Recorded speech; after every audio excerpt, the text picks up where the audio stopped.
Hey everyone, you're tuned in to Live with Necee. I am your host, Opal Bailey, and today I have with me Robyn Sturgeon, who is a co-founder of Fuel 21 Ministries and an author of a book called Covenant Love. Hey Robyn. Hello. How are you doing today?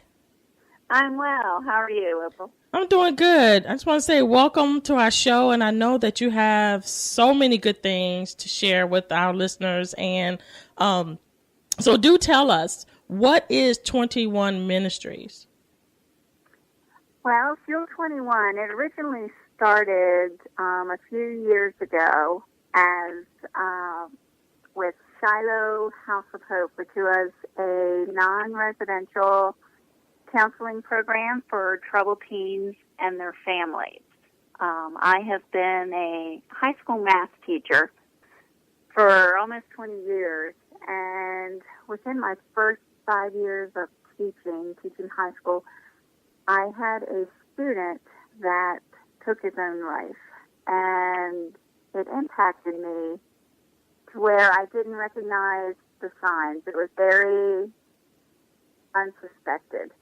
And I began to wonder how many others are sitting there silently crying out, and we're just kind of missing the cry. And so I began to seek the Lord and what to do and how to better help in that area. And he led me to starting Teen Girl Retreat.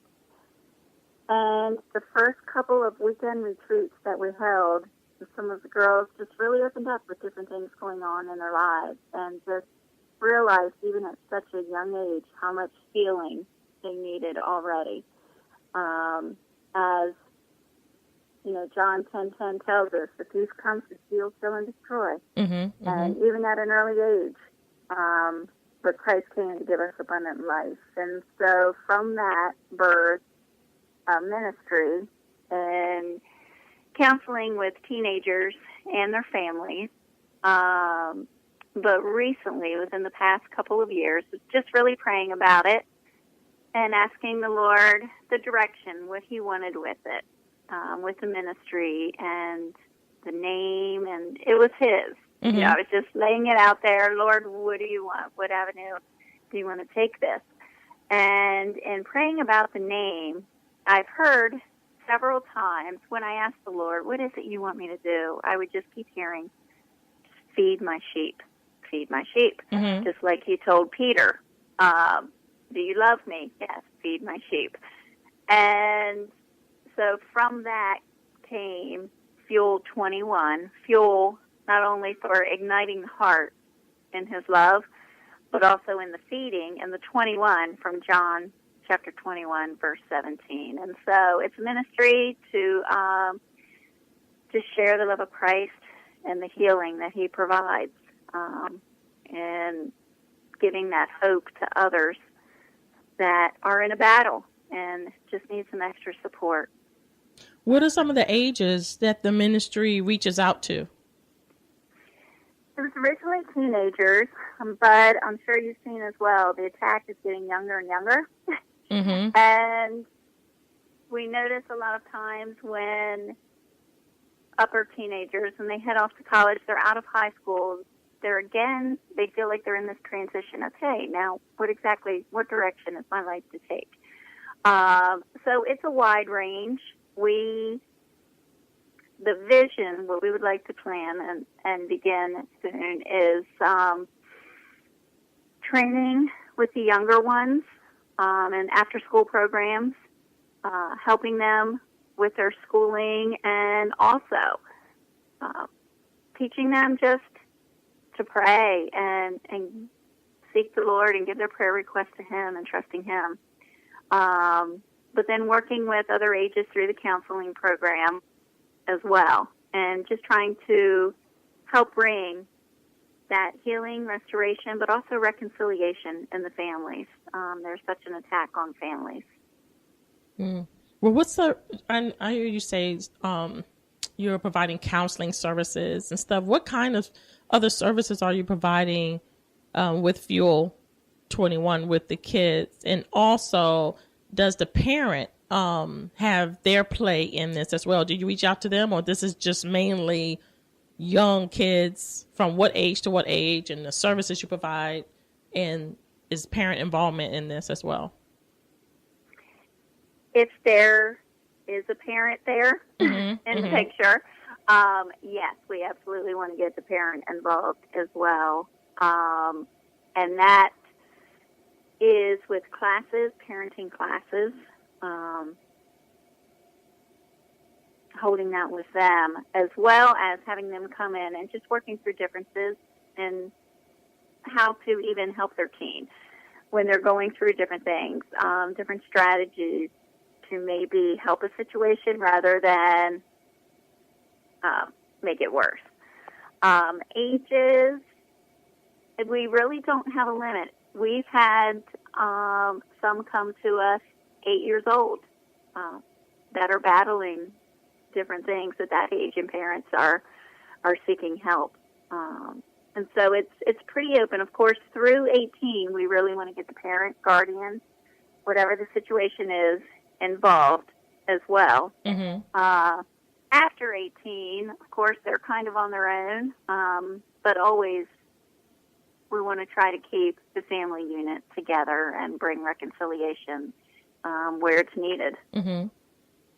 What kind of the battles that you see the kids dealing with that you have to face yourself or have to help them get through what they're going through? A number of them need healing from abuse. A big epidemic now, especially in the past few years, that is rising, not just in our area, but across the nation, is the drug addiction and the heroin, particularly, that use. In the past 7 years, in the Mid-Atlantic, the drug abuse of heroin has increased over 200%. And they just keep getting younger, but we're also seeing a lot more depression,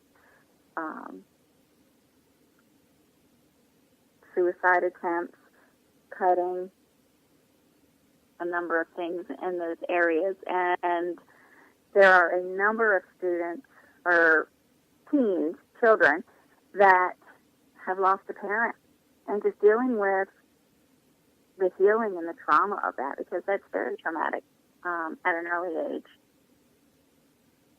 What is your everyday, like a normal day for you? I know that the situation that you're dealing with, these are troubled kids, and things are going on in their life, and some of them are, like you mentioned, abused, or they're recovering or coming from out of an abusive situation or drug use, or they're dealing with constant, depression and chronic depression and various struggles and battles that they're dealing with. But what kind of treatment would you provide for a child who is dealing with depression? We just share with them the love of Christ, and that there is hope, there is healing, and just ministering to them in that aspect. With trauma, we're also just now partnering with, it's a local church. They have a program that uses equestrian therapy, and they've seen a number of just success stories through that. As a matter of fact, they're even partnering with some area local public schools and having the children go out and interacting with the horses and bringing therapy that way. And then, us on the counseling end, we come alongside with just getting it out and helping them with the healing and just vision for their future, and how to go on, strategies for coping when it does get very tough, and just trusting and relying, on the Word of God, which was a large purpose in writing the book, is God's promises are true. He has a covenant with us through Christ, and relying on those promises and knowing that He's always there with us. In Psalms 27:10, it says, even if your father or mother forsake you, that He will never leave us. And as I mentioned earlier, there's so many that have lost either one or both parents, and growing up, trying to find their place without that is very tough. And just feeling the Lord say, I promise to be a father to them, but He can do that through His people. Like He's placed us to help nurture His children, and bring them to Him so they feel His comfort, peace, and confidence in Him. When you come across someone or a young child or what age they may be, what is the first thing that you do? Do they have to, and what kind of way do they, are they enrolled? Is this like a school that they're going to come in? Is it a living facility where the child comes and live with you and y'all work through different stages of their life that way? Or do the child go home if they have a home, or the foster home? Do they, are there like the transition, or what kind of facility does Fuel 21 provide? We don't have a facility yet. So right now it's non-residential counseling and classes. So yes, they are still in their home situation. The vision is for a facility, but we're still waiting upon the Lord for that. Okay. Yeah. No, that's good. And where are you located? Are you in the city of Brevard, or where is Fuel 21 housing? Right now we were living in Orlando. Now we are back in Delaware. So right now operating out of the Mid-Atlantic region. Mm-hmm. And so when you was here in House of Hope, and that's how we met. Give a little bit of background to us. We worked at I met Robyn at House of Hope of Orlando, and House of Hope of Orlando is a living facility for troubled teens, whether through court or whether through parents, whichever way they want to, they feel that they can't handle the kids. And I was a house staff, and Robyn was one of the counselors. So that's how we met personally. And it's been over 5 years, I believe, Robyn, give and take. About 4, almost 5 now, right? Yeah, so it's been a long, long time. So was Fuel 21 kind of like it birthed out of House of Hope in a way, far as wanting to provide a facility for the teens that you've encountered in Delaware? Did it kind of originally we started in Delaware. Back in 2007. We were actually given property to start a residential program in school for teenagers. But in the permit process, we were denied our permit from the county council, so we were unable to build on that land. So we started we held the non-residential program at that point until we were asked to come serve in Orlando at House of Hope there. And it was the end of 2015. We felt the Lord sending us back to Delaware and to try to start things up again in this area. There has been just as I mentioned, just a lot going on, especially with the youth, the drug addictions. There was, unfortunately, an epidemic about 4 years ago. There were a number of youth suicides in the area. And so just coming back to this area, seeking His will, and just starting, with those that come forward and say, hey,